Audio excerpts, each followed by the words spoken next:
Subscribe to Hollow Whisper Tales and unlock the secrets of the night. Story number 1, The Sinful Confession.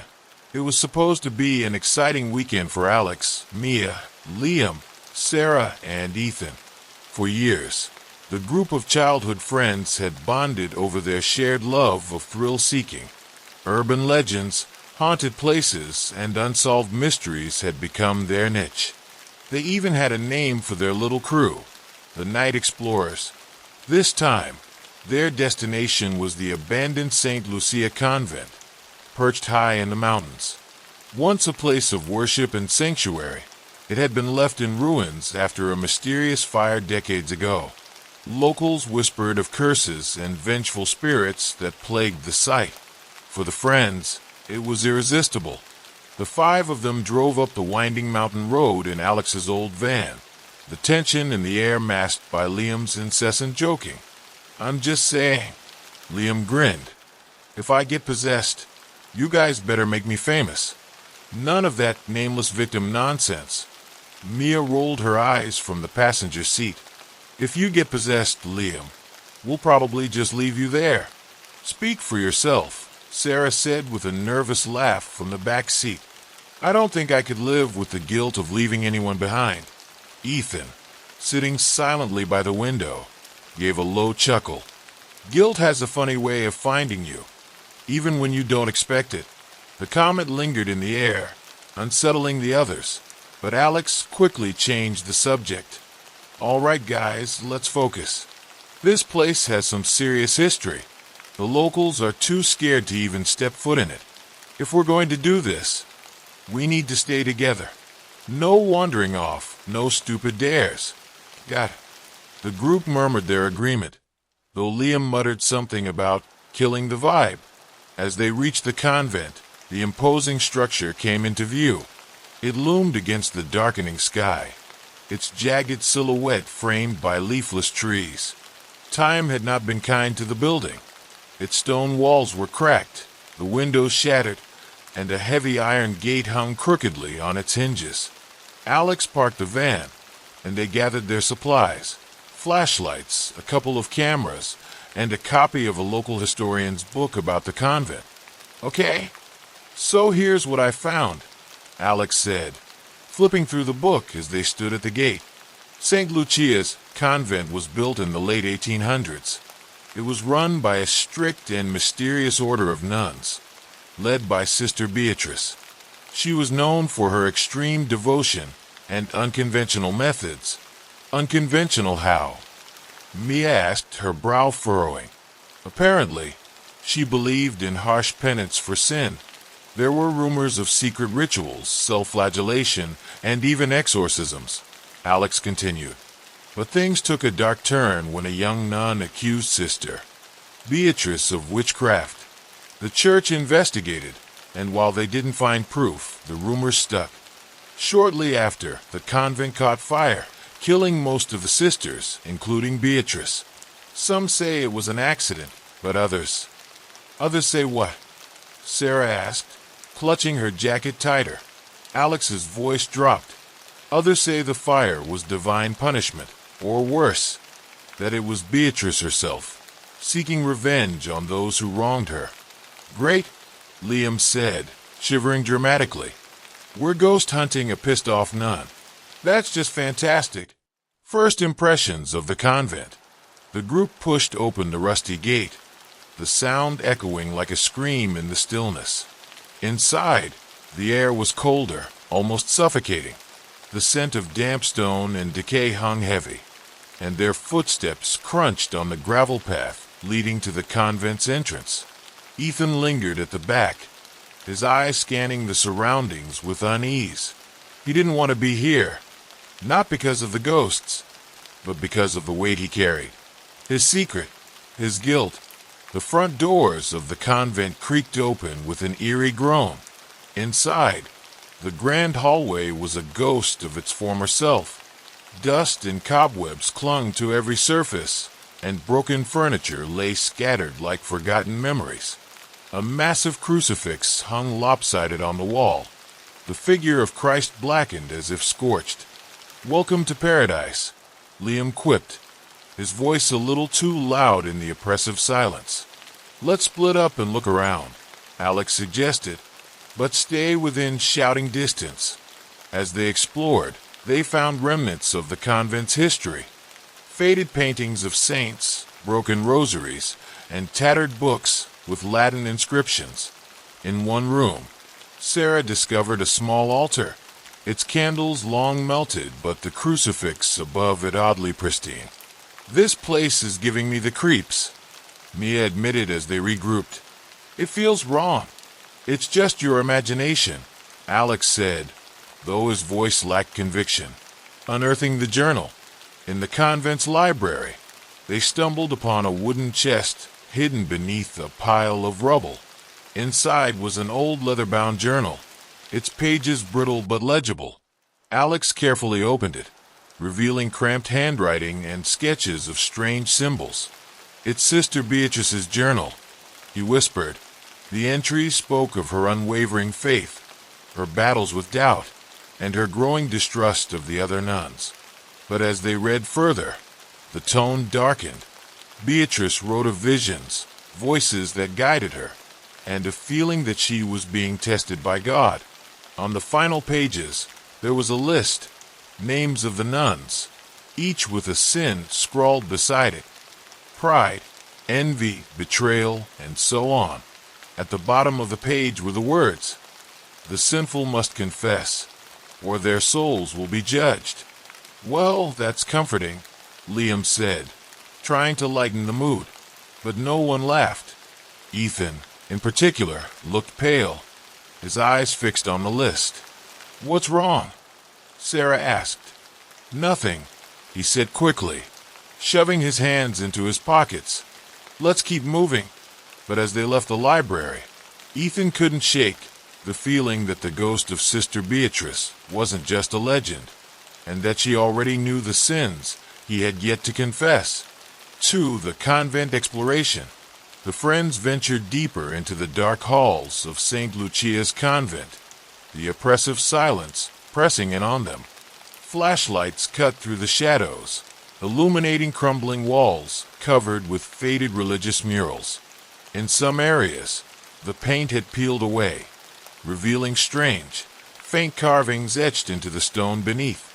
"This place is like a time capsule," Sarah said, running her hand along the wall. "It's like everyone just disappeared, or burned to death," Liam added with a grin, earning a glare from Mia. "Can you not?" she snapped. "Guys, focus," Alex interrupted. "We're here to figure out if the stories about Sister Beatrice hold any truth. Let's split up into pairs to cover more ground, but stay close. We'll meet back here in 20 minutes. They divided up, Alex with Mia, Sarah with Liam, and Ethan volunteered to explore alone, much to the group's unease. Exploring the depths, Ethan wandered down a corridor lined with decrepit doors, each leading to small, barren rooms. He figured they were once the nuns' quarters.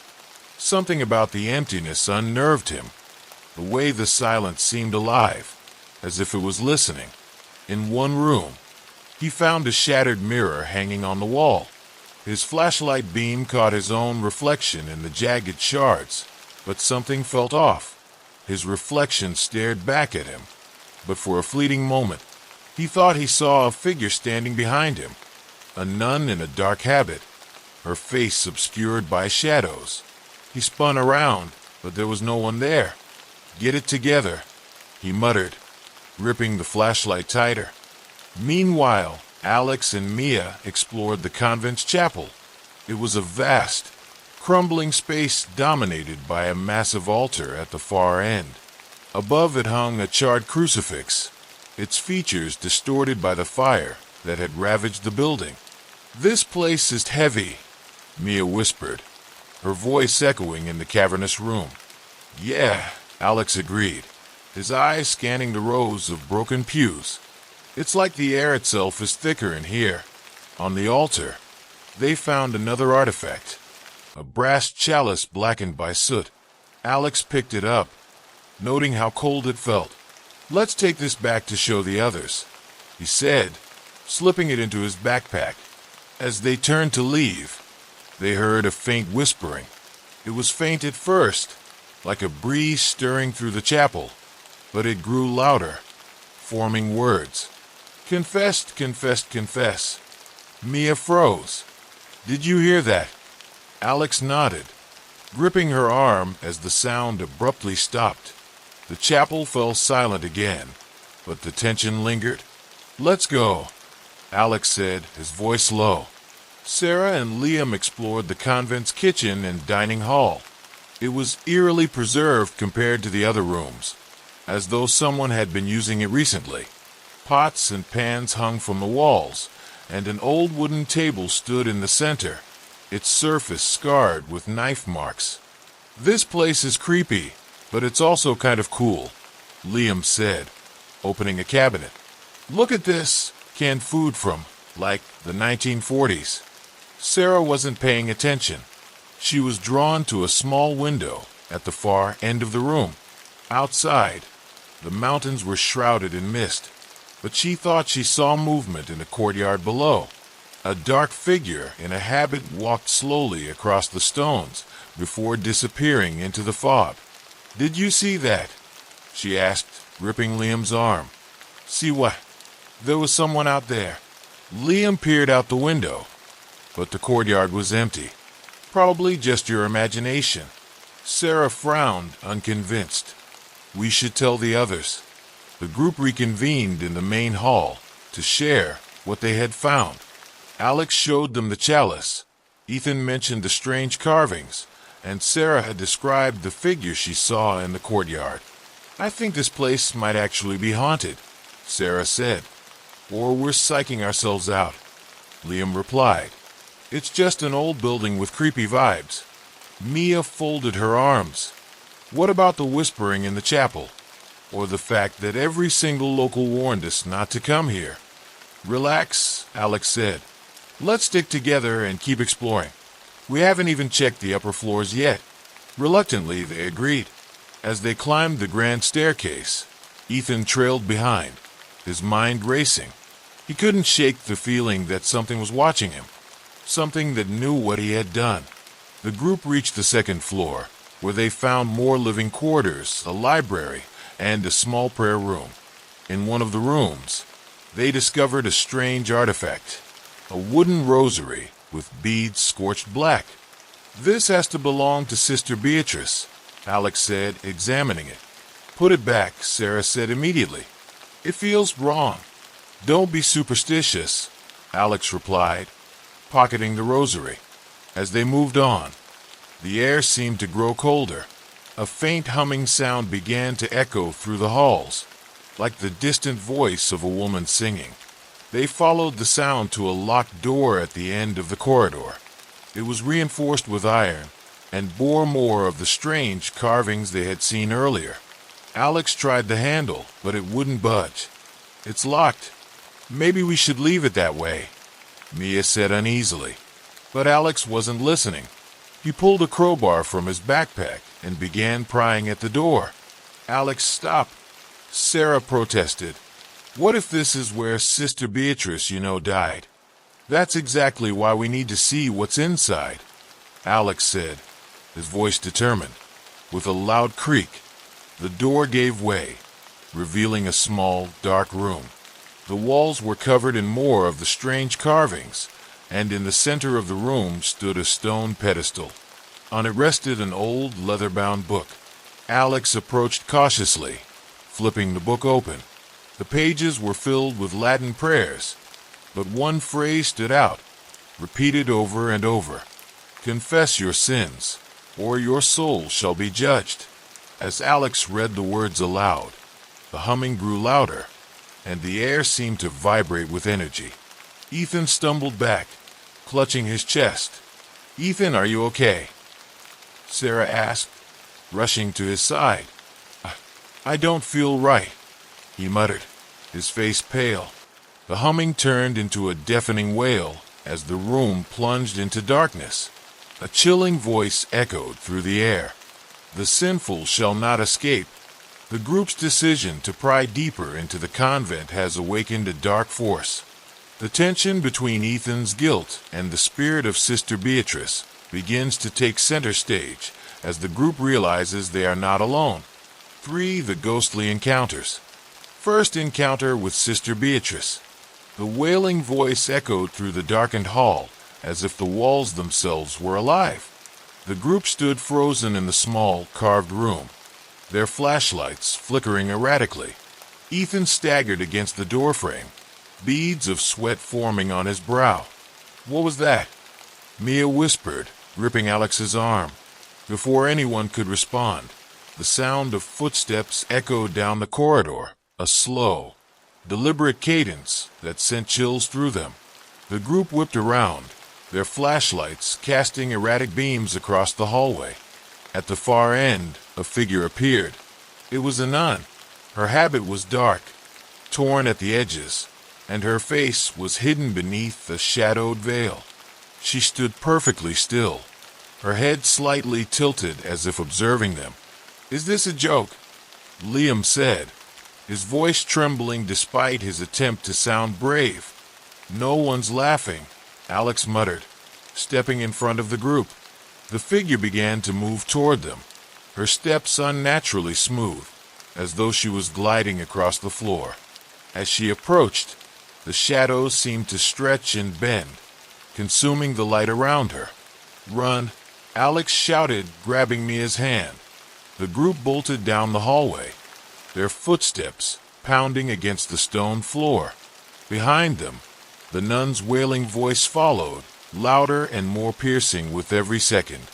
"Confess, confess, confess." They burst into the main hall, slamming the heavy door shut behind them. Ethan leaned against the wall, gasping for air, his face ashen. "What the hell was that?" Sarah cried, clutching her chest. "It's her," Ethan muttered, his voice barely audible. "Sister Beatrice. She knows." "Knows what?" Alex demanded, glaring at him. Ethan shook his head, refusing to answer. The haunted convent strikes back. The group decided to barricade themselves in one of the larger rooms on the first floor. It appeared to have been the dining hall, with long wooden tables and benches still intact. They pushed the furniture against the door and huddled together, their nerves frayed. "What do we do now?" Mia asked, her voice trembling. "We leave," Sarah said firmly. "Forget this stupid idea. Forget the legend. And get out of here before we end up dead." "We can't leave," Alex said. "Not yet. If we leave without understanding what's happening, we'll just take it with us. Ghosts don't always stay in one place." Liam scoffed. "Oh, great. So now we're stuck here because you want to play ghost hunter." Before Alex could respond, the lights in the room flickered and went out completely, plunging them into darkness. "Flashlights," Alex hissed, fumbling to turn his on. As the beams of light swept across the room, they saw her again. Sister Beatrice stood at the far end of the dining hall, her veil now lifted to reveal a ghastly face, pale, hollowed eyes that burned with an unnatural light, and lips twisted into a grotesque smile. The air grew icy, and a low, guttural voice filled the room. "The sinful cannot hide." The nun raised a hand, and the barricade they had created against the door suddenly flew apart with a deafening crash. Tables and chairs were hurled across the room as though caught in a storm, forcing the friends to scatter. "Everyone out!" Alex shouted. They sprinted out of the dining hall and down a narrow corridor, the sound of the nun's chilling laughter echoing behind them. Ethan's guilt unveiled. The group finally regrouped in the chapel, the one place that felt remotely safe. They huddled near the altar, their breath coming in short gasps. "She's coming for us," Sarah said, her voice breaking. "She won't stop until she gets what she wants." "But why us?" Mia asked. "We didn't do anything wrong." "Maybe it's not about us," Alex said, his eyes narrowing as he turned to Ethan. "Maybe it's about him." Ethan froze, his face pale as the others stared at him. "What are you talking about?" Liam asked, Ever since we got here, you've been acting strange, Alex said, stepping closer to Ethan. You were the one who wanted to come here in the first place, and now this ghost is targeting us. What aren't you telling us, Ethan? I don't know what you're talking about, Ethan said, backing away. Yes, you do, Alex snapped.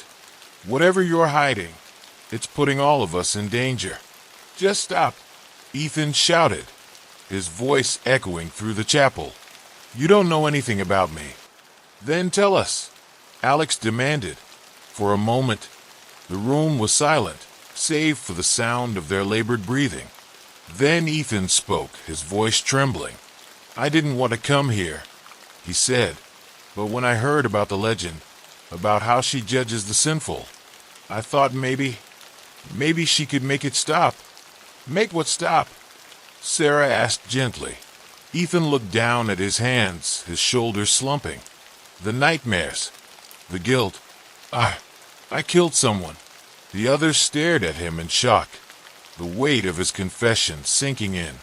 It was during a robbery, Ethan continued, his voice barely above a whisper. It wasn't supposed to happen. He fought back, and I panicked. I've been running ever since. The room grew colder, and the sound of distant footsteps echoed through the chapel. She knows, Ethan said, his voice shaking. She knows what I did. The nun's judgment. The footsteps grew louder, and the group turned toward the chapel's entrance. Sister Beatrice stood in the doorway, her ghostly form glowing faintly in the darkness. You cannot escape, she said, her voice reverberating through the room. Confess your sins and face judgment. Ethan stepped forward, trembling. I already confessed. Isn't that enough? The nun's hollow eyes bore into him. True repentance requires more than words. Are you willing to atone for your sins? Ethan hesitated, his hands clenching into fists. What do you want from me? The nun raised a hand, and Ethan fell to his knees, writhing in pain as an unseen force gripped him. Ethan, Sarah cried, rushing to help him, but Alex held her back. This is his fight, Alex said grimly. As Ethan writhed on the ground, images from his past flashed before his eyes. The robbery, the man's terrified face, the blood on his hands. He sobbed, clutching his chest. I'm sorry, he choked out. I'm so sorry. The nun loomed over him, her face emotionless. Repentance is not enough. A life for a life. Ethan looked up at her, his face streaked with tears. Then take me. Just leave them alone. The ghostly figure reached out, placing a hand on his forehead. Ethan gasped, his body going limp as the nun's form began to dissolve into light. The air grew still, and the oppressive weight lifted. The others stared in shock as Ethan's lifeless body lay on the chapel floor. For the convent's final judgment, the aftermath of Ethan's sacrifice. The silence in the chapel was deafening. Ethan's lifeless body lay crumpled near the altar, his face frozen in an expression of pain and sorrow. Alex, Mia, Sarah, and Liam stood in stunned disbelief, their breaths shallow and uneven. He's gone, Sarah whispered, tears streaming down her face. No, Mia said, shaking her head. He can't be. There has to be something we can do. Mia, Alex said softly, placing a hand on her shoulder. It's over. He gave himself up for us. Liam stood back, his face pale and his usual bravado gone. This wasn't supposed to happen. We came here for a thrill, not for this. As they tried to process what had happened, the chapel grew colder. The air was thick with a sense of dread, as though the building itself was alive and mourning alongside them. We need to leave, Sarah said, her voice trembling. Right now, before he comes back. Do you think she's really gone? Mia asked.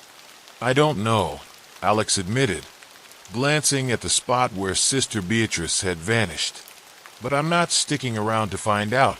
The convent's trap. The group carefully made their way out of the chapel, their flashlights flickering in the oppressive darkness. The hallway seemed longer than before, as though the building itself was shifting. Every step echoed unnaturally, the sound distorted and warped. "Stay close," Alex whispered, his voice barely audible. As they turned a corner, the sound of distant chanting reached their ears. It was low and rhythmic, growing louder with each passing moment. "Do you hear that?" Sarah asked, her voice quivering. "It's coming from ahead," Liam said, pointing his flashlight toward the end of the hall. The beam of light fell on a doorway they hadn't noticed before. It was ajar, revealing a staircase that spiraled downward into the darkness. "That wasn't there before," Mia said, stepping back. "Nothing about this place makes sense anymore," Alex said. "But if that's the only way out—" "It's not," Sarah interrupted, pointing to another hallway. "The way we came in is that way. We should go back to the van. And what if she's waiting for us there?" Alex countered. "We don't know what's safe anymore." As they argued, the chanting grew louder, filling the air with an oppressive weight. "We don't have time for this," Liam said. "Let's just pick a direction and go." Reluctantly, they decided to follow the staircase, hoping it would lead to an exit, the descent into darkness. The staircase seemed to go on forever, spiraling deeper and deeper into the earth. The air grew colder with each step, and the walls were damp and covered in strange, jagged carvings. "Does anyone else feel like we've been walking forever?" Mia asked, her voice echoing eerily. "It's this place," Alex said. "It doesn't want us to leave." Finally, they reached the bottom, emerging into a vast underground chamber. The room was circular, with walls lined with niches holding broken statues of saints.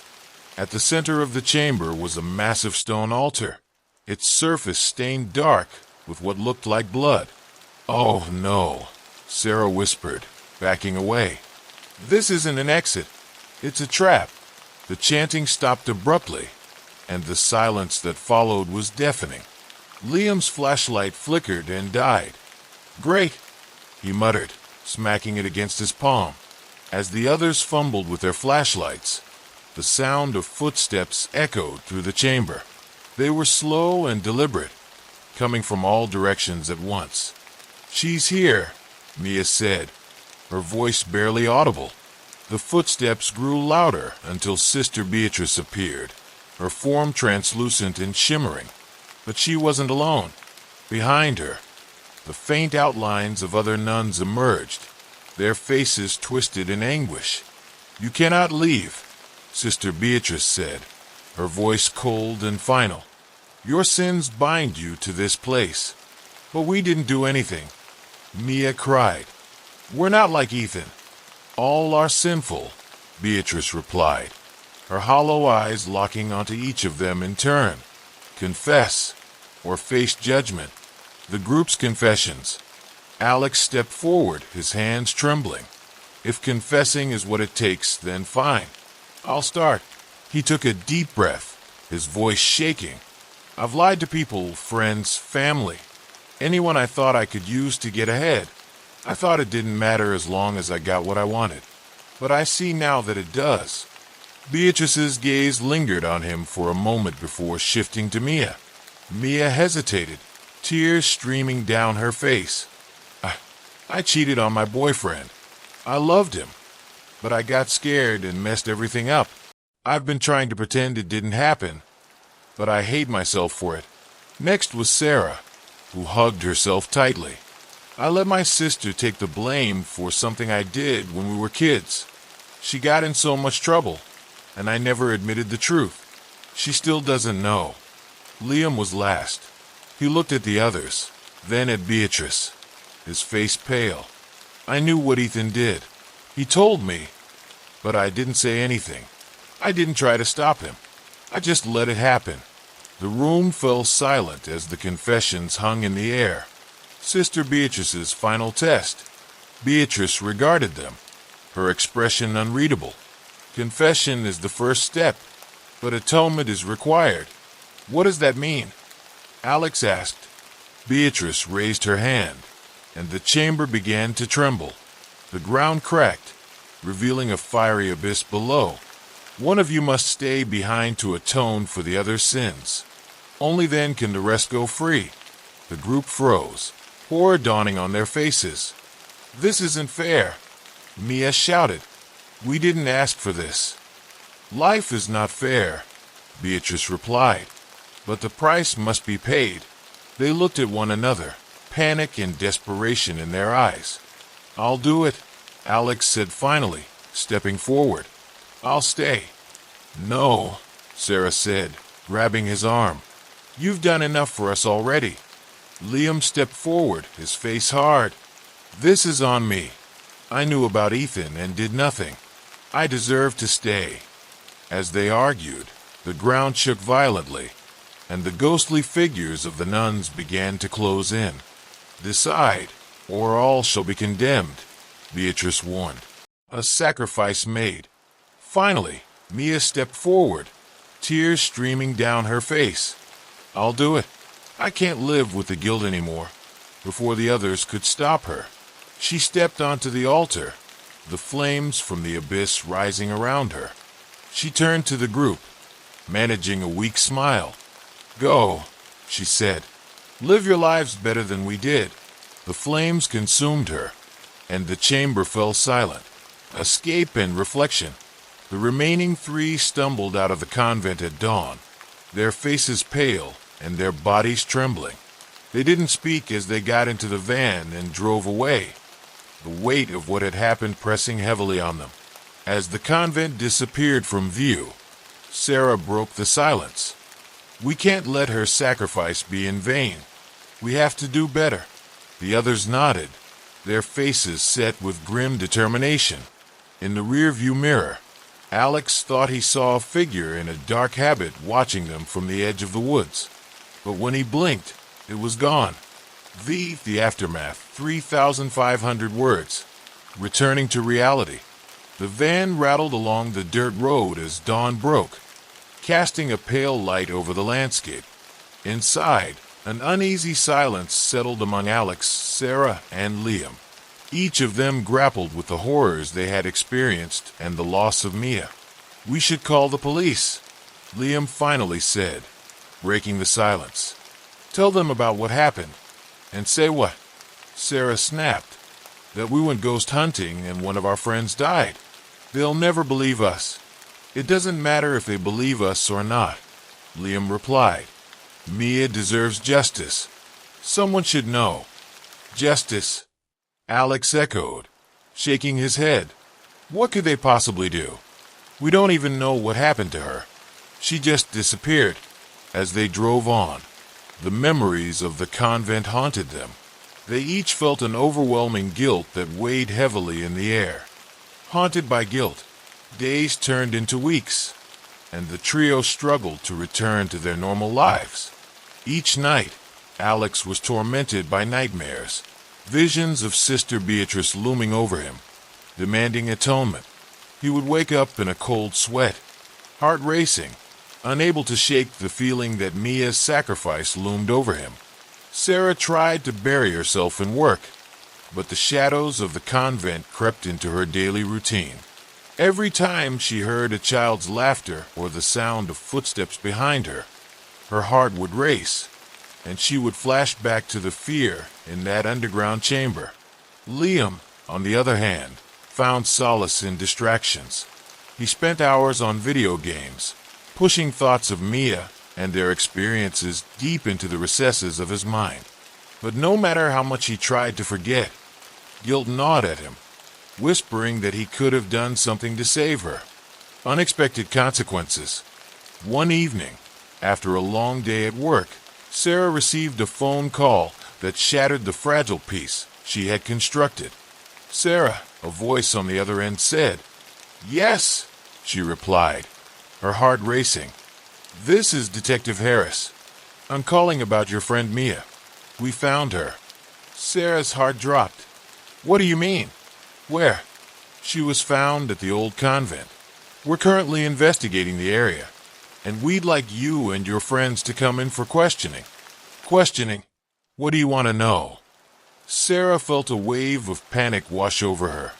Please, just come down to the station. There's been a lot of strange activity reported in that area, and we need to understand what happened. Reluctantly, Sarah called Alex and Liam, and they met at the police station. The atmosphere was heavy with tension as they entered the small, dimly lit room where Detective Harris awaited them.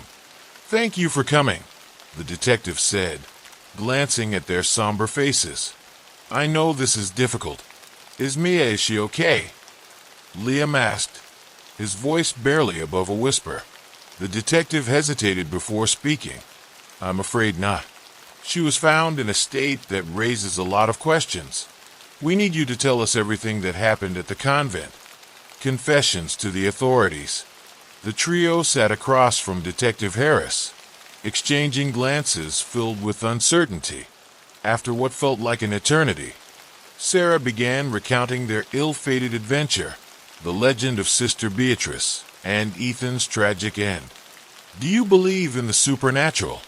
She asked hesitantly, her heart racing as she spoke. Detective Harris listened intently, his expression unreadable. I've heard many strange stories, but I need facts. What happened to your friend? They explained Mia's sacrifice, the chilling atmosphere of the convent, and the judgment they all faced. As they spoke, the detective took notes, nodding occasionally. After they finished, he leaned back in his chair, contemplating. We've received numerous reports of unusual phenomena in that area. There's a history of the convent being linked to strange occurrences, disappearances, hauntings, and even local legends of atonement rituals. What does that have to do with Mia? Alex asked, his voice tight. We believe her death might be connected to a larger pattern of events that have taken place at that convent over the years, Harris explained. But we need more evidence. If you can help us, it might lead us to the truth. Facing the past, as they left the police station, a heaviness settled over them. What if they can't find anything? Liam asked. What if Mia's sacrifice meant nothing? Stop, Sarah said sharply. Her sacrifice meant something. We can't let it be in vain. We need to face what happened. We owe her that much. We need to go back, Alex said suddenly. Are you insane? Liam exclaimed. We can't go back there. We just told the police everything. We need closure, Alex insisted. If Mia is really gone, we have to face it. And if there's a chance to find out what happened, we owe it to her. I'm not going back there, Liam said, shaking his head. I'll go, Sarah said, surprising both of them. I'll go with you, Alex. But we have to be careful. The return to the convent. The following weekend, Alex and Sarah drove back to the convent, the air heavy with anticipation. The sun was shining brightly, a stark contrast to the darkness they had experienced before. As they approached the decrepit building, memories flooded back. Ethan's cries, Mia's sacrifice, the cold presence of Sister Beatrice. Are you sure about this? Sarah asked, her voice shaking slightly. Yeah, Alex replied, trying to mask his own fear. We need to find out what really happened. They entered the convent, the air stale and filled with dust. It felt different this time, almost as if the building were waiting for them. Let's start where we left off, Alex suggested, leading the way down the familiar hall. They reached the chapel and paused, taking in the desolate space. Do you think she's still here? Sarah whispered. I don't know, Alex said, stepping closer to the altar. But we need to confront her, to understand what we did wrong. A ghostly encounter. As they stood in the chapel, the air grew heavy again, and an unnatural chill enveloped them. Shadows danced along the walls, and a familiar voice echoed through the room. You return. Alex and Sarah turned. Alex and Sarah turned to see Sister Beatrice standing at the entrance, her figure glowing with an ethereal light. "Why are you here?" she asked, her voice cold yet sorrowful. "We want to understand," Alex replied, his voice steady. "What happened to Mia? Why did it have to be her?" Beatrice stepped closer, her expression unreadable. She chose to atone for the sins of the living. Her heart was pure, but the burden was heavy. "You could have saved her," Sarah pleaded, tears in her eyes. "You didn't have to take her from us." "Her sacrifice was the price for your sins," Beatrice replied.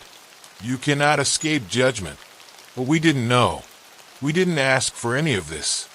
Alex shouted, frustration boiling over. "True knowledge comes at a cost," Beatrice said, her voice echoing with power. "You have witnessed the consequences of your actions. What will you do now? A choice to make." "Please," Sarah begged. "What can we do to bring Mia back? To make this right?" "Only those who truly understand the weight of their sins can hope to seek redemption," Beatrice replied, her gaze piercing through them. "You must confront the darkness within yourselves." In that moment, the ground trembled, and visions flooded their minds. Ethan's death, Mia's sacrifice, the sins they had buried deep within. The weight of guilt and sorrow pressed down on them, threatening to consume them whole.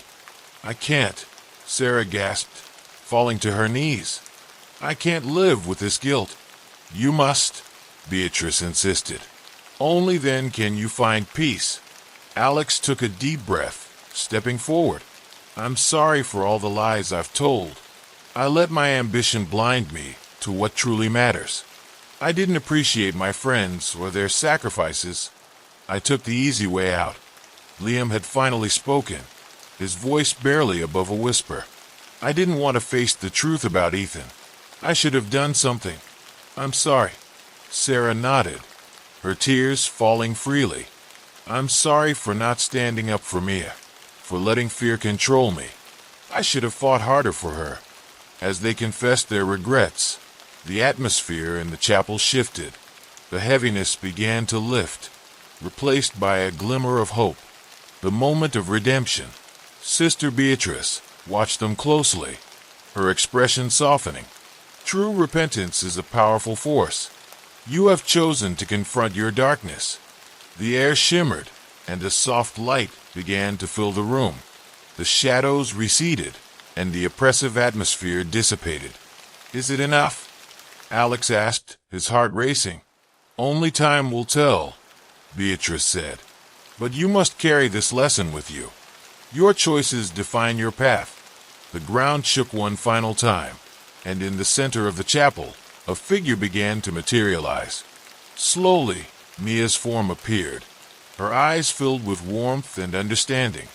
"Mia," Sarah gasped, rushing forward. Mia smiled gently. "You've come so far. I never wanted you to blame yourselves for what happened. But we lost you," Alex said, tears streaming down his face. "No, you didn't lose me. My sacrifice was a choice, a lesson. You must learn from this and live fully." The new beginning. As Mia's figure began to fade, she reached out to them, her hand glowing with a soft light. "Carry my spirit with you. Make your lives meaningful. Together, you can heal." With those final words, she disappeared, leaving behind a sense of peace that filled the chapel. Alex, Sarah, and Liam stood together, the weight of their experience settling around them like a protective cloak. They felt different, changed, as if the darkness had lifted and a new beginning awaited them. Finding strength in each other, the three friends stepped out of the convent into the light of a new day. The world around them felt vibrant and alive, filled with possibilities. "We can do this," Sarah said, her voice firm. "We can honor Mia by living our lives to the fullest." Alex nodded, determination flooding through him. "We'll always remember what she did for us. We owe it to her to be better." Liam, for the first time in weeks, smiled. "Let's make sure we never forget what happened. We'll keep Mia's memory alive." Together, They drove away from the convent, their hearts lighter, ready to embrace the future. The shadows of the past would always be a part of them, but they had learned to confront them, to grow stronger from their experiences. 6. Epilogue. A year later. A year passed since that fateful night at the convent. Alex, Sarah, and Liam had taken Mia's words to heart. They had become advocates for mental health awareness, sharing their story to help others understand the importance of confronting guilt and seeking redemption. On the anniversary of Mia's sacrifice, they returned to the convent, not out of fear, but to honor her memory. The building stood as a reminder of their past, but it also represented their growth. They gathered in front of the chapel, candles in hand, ready to pay tribute. To Mia, Sarah said, her voice steady, for her strength and sacrifice. To friendship, Alex added, looking at the others, and to the lessons we've learned.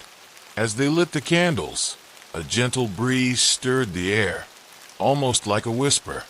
They felt a sense of comfort wash over them, as if Mia were there with them in spirit.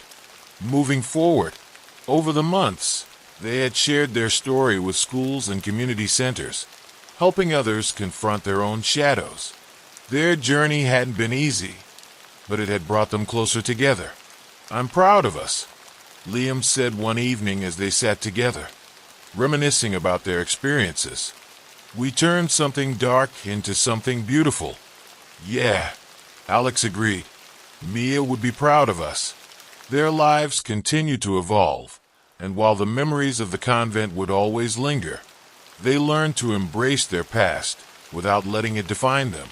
As the sun set over the horizon, casting warm colors across the sky, they felt a sense of hope for the future.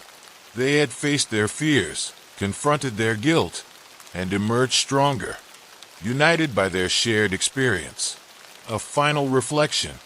As they prepared to leave the convent grounds, Sarah turned to her friends. "We'll always carry Mia with us, won't we?" "Always," Alex said, smiling. "She's part of who we are now."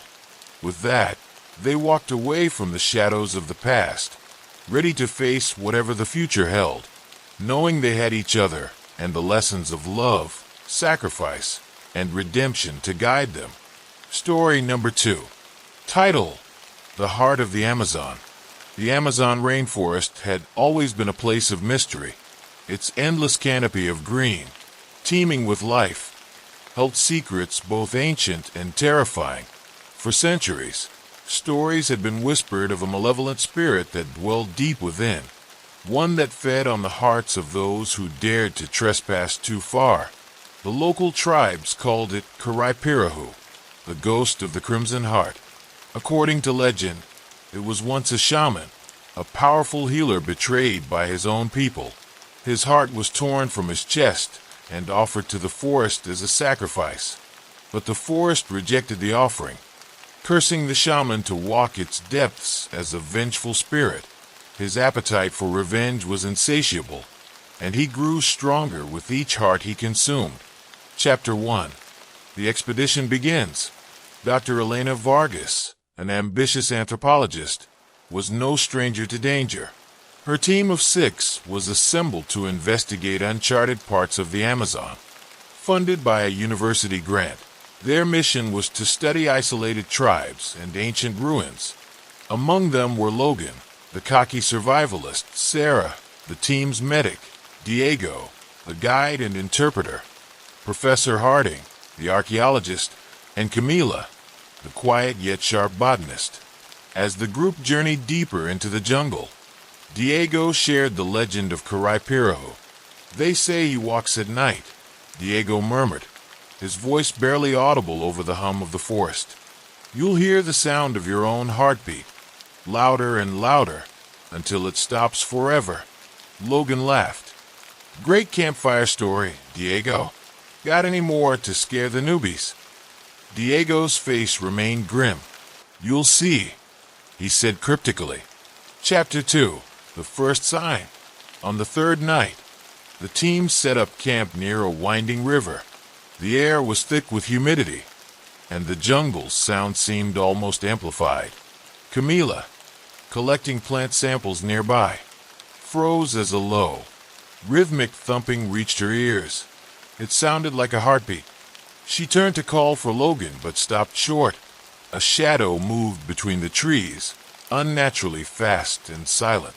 Her breath caught in her throat as she saw glowing red eyes staring back at her. She screamed. By the time the others arrived, Camila was gone. All that remained was her satchel, soaked in blood. Scratched into the bark of a nearby tree were the words, "He watches." Panic set in. Harding insisted they leave immediately, but Diego shook his head. "We're too deep. The jungle doesn't let you go so easily." Chapter 3. The Ghost Revealed. The following night, Elena took the first watch. She gripped her flashlight tightly, scanning the darkness. The forest seemed alive, the rustling leaves whispering warnings she couldn't understand. Then she heard it, the heartbeat. It started faint, then grew louder, resonating in her chest. A figure emerged from the shadows. It was humanoid but wrong. Its skeletal frame was wrapped in decaying flesh, and its chest cavity pulsed with a grotesque, glowing heart. In its hand was Camila's heart still beating. Elena stumbled back, screaming. The creature's head tilted, as if savoring her terror, before vanishing into the trees. When she told the others, Logan dismissed it as a hallucination, but Diego's face was pale. "Karaipirahu," he whispered. "He's marked us." Chapter 4. Divide and Destroy. As the days stretched on, the group's unity crumbled. They argued about their next move, paranoia seeping into every interaction. Harding's obsession with the ruins they'd come to study only grew.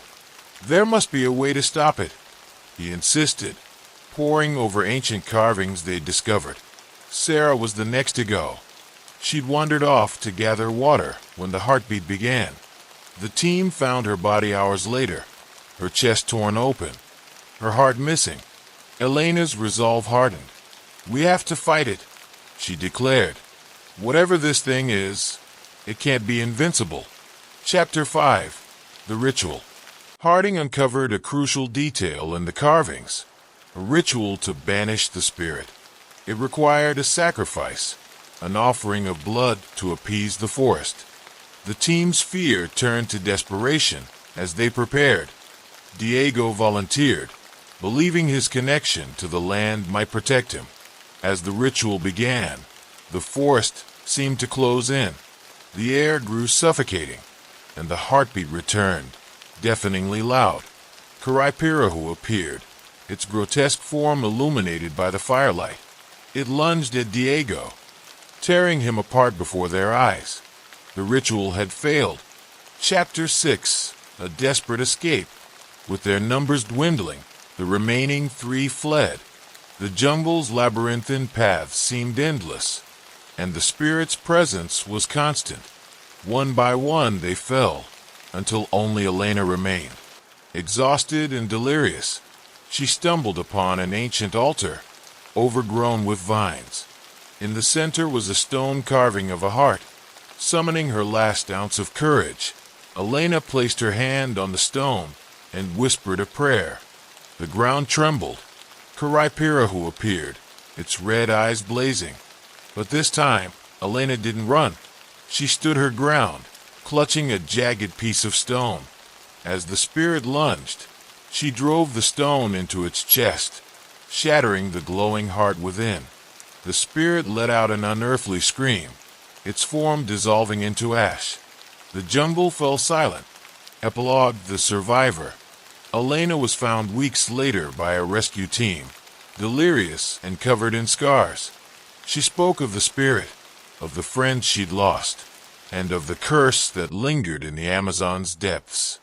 Though the expedition was deemed a failure, Elena's story spread, becoming yet another legend of the rainforest. And deep within the jungle, the shadows seemed to grow darker, as if waiting for the next intruders foolish enough to enter. Chapter 7. Haunted Memories. Months passed after her rescue, but for Elena, life felt like a hollow echo of what it once was. She returned to her university, where she was met with a mix of concern and disbelief. Her colleagues were fascinated by her survival, but skeptical of her tales of a vengeful spirit. Despite their doubts, Elena couldn't shake the feeling that she was still being watched, that Caraipira had not been vanquished, but was biding its time. Elena became an unwilling celebrity among the academic community. Lectures turned into testimonials, where she recounted her harrowing ordeal. But with each telling, she noticed a flicker of darkness in the eyes of her listeners, a hunger for more, a thirst for the horrific details of her story. The fame felt tainted, and she began to resent the attention. Chapter 8. The Call of the Jungle. One stormy night, while reviewing her notes and sketches from the expedition, Elena received an email that made her blood run cold. It was from a colleague, Dr. Patrick Reed, a fellow anthropologist who had become obsessed with the legend of Caraipira. He was planning a new expedition to the Amazon, armed with the belief that Elena's accounts were merely the tip of the iceberg. "Think of the discoveries we could make," he wrote. "Imagine documenting the spirit's power, perhaps even capturing its essence. We can unravel the truth of Caraipira." Elena felt a chill run through her as she recalled the jungle's shadows, the relentless heartbeat echoing in her mind. She knew she had to stop him. The spirit was real, and it wouldn't hesitate to reclaim what had been taken from it. Chapter 9. A Warning Ignored. Elena attempted to reach Dr. Reed before he left, imploring him to understand the danger. "The jungle is alive," she warned. "Caraipira isn't just a legend. It's a curse. It will consume anyone who dares to trespass." But her warnings fell on deaf ears. Dr. Reed, fueled by ambition and a desire for notoriety, dismissed her as traumatized and overly cautious. The day he departed, Elena felt a sinking sensation, as if the very ground beneath her was shifting. She knew deep down that he and his team were walking into a nightmare. Chapter 10. Into the Darkness. Weeks passed, and Elena was haunted by nightmares of the jungle. Each night, she would wake in a cold sweat, the sound of a heartbeat echoing in her ears. The whispers of the trees seemed to call to her, reminding her of the friends she had lost and the darkness she had faced. Driven by fear and guilt, she decided to return to the Amazon, convinced that she could save Dr. Reed and his team from the fate that awaited them. Gathering her supplies and a few trusted colleagues who believed her, Diego's cousin and another brave botanist named Luis, she set off on the long journey back to the heart of the jungle. Chapter 11. The Descent. As they made their way deeper into the rainforest, the atmosphere thickened with tension. Shadows flickered at the edges of their vision, and the air grew heavy with unspoken warnings. Elena felt the weight of the forest pressing down on her, reminding her of the horrors that lay ahead. They followed the river where they had camped before, retracing the steps of her last expedition. With each passing hour, the jungle seemed to shift and breathe, watching them as they moved deeper into its embrace. One evening, as they set up camp, Luis suggested they gather firewood nearby. Elena felt an inexplicable urge to warn him against it, but she held her tongue. The jungle was vast and unpredictable. She didn't want to appear overly paranoid. Chapter 12. The Heartbeat Returns. That night, as they sat around the fire, the familiar sound began to echo through the trees, a rhythmic thumping, growing louder and louder. Panic gripped Elena's heart. "We need to go. Now," she shouted, but it was too late. Shadows flickered between the trees, and the glowing red eyes reappeared. The spirit had returned, angry and insatiable. As the heartbeat crescendoed, the air thickened with an oppressive force, and the forest seemed to come alive with whispers.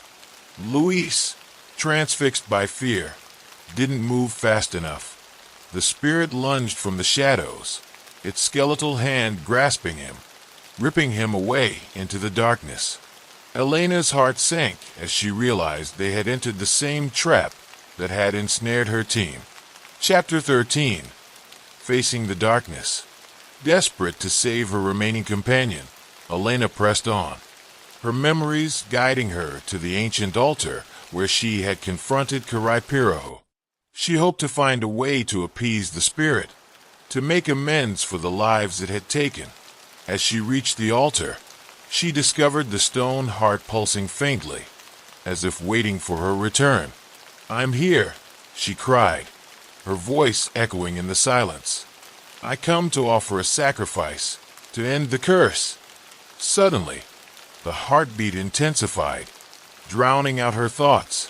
The spirit materialized, its form more terrifying than before, towering over her with a hunger that sent shivers down her spine. Chapter 14. The Final Confrontation.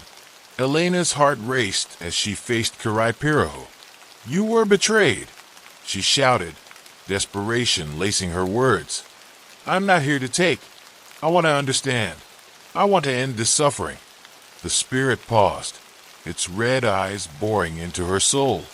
For a moment, she felt a flicker of recognition, a whisper of the shaman's past, betrayed, lost, hungry for revenge. With trembling hands, she took a jagged stone from the altar, offering it up. "If a heart is what you seek, take mine instead." The forest fell silent, and for the first time, the spirit hesitated. As Elena stood there, vulnerability radiating from her, the heartbeat softened. Chapter 15. Redemption and Release. Caraipiro lunged again, but this time, it didn't strike. Instead, it paused, as if weighing her words. In that moment of stillness, Elena felt a connection, a bridge between the living and the lost. "Let me help you find peace," she whispered, tears streaming down her face. "You don't have to continue this cycle of pain." Slowly, the spirit retreated, its form dissipating into the mist. The jungle around them exhaled, as if releasing a breath held for centuries. The heartbeat faded, and silence enveloped the altar. Elena fell to her knees, overwhelmed by relief and sorrow. She had faced the darkness, and emerged not as a conqueror, but as a healer. Epilogue: A New Dawn. Elena and Diego returned to civilization, changed by their experiences. Though the scars of the past would never fully fade, they carried the knowledge that understanding and compassion could break the cycle of violence. The legend of Caraipiro lived on, but now it was tempered with a message of redemption. Elena dedicated her life to preserving the rainforest and its stories, ensuring that future generations would learn from its past. As for the Amazon, it remained a place of mystery, a sanctuary for the spirits of the lost, waiting for those brave enough to listen to its whispers and heed its warnings. And deep within its depths, the shadows still danced, but they were no longer a source of terror. Instead, they were a reminder that even in the darkest places, there is always hope for healing and understanding. More update, don't forget subscribe my channel.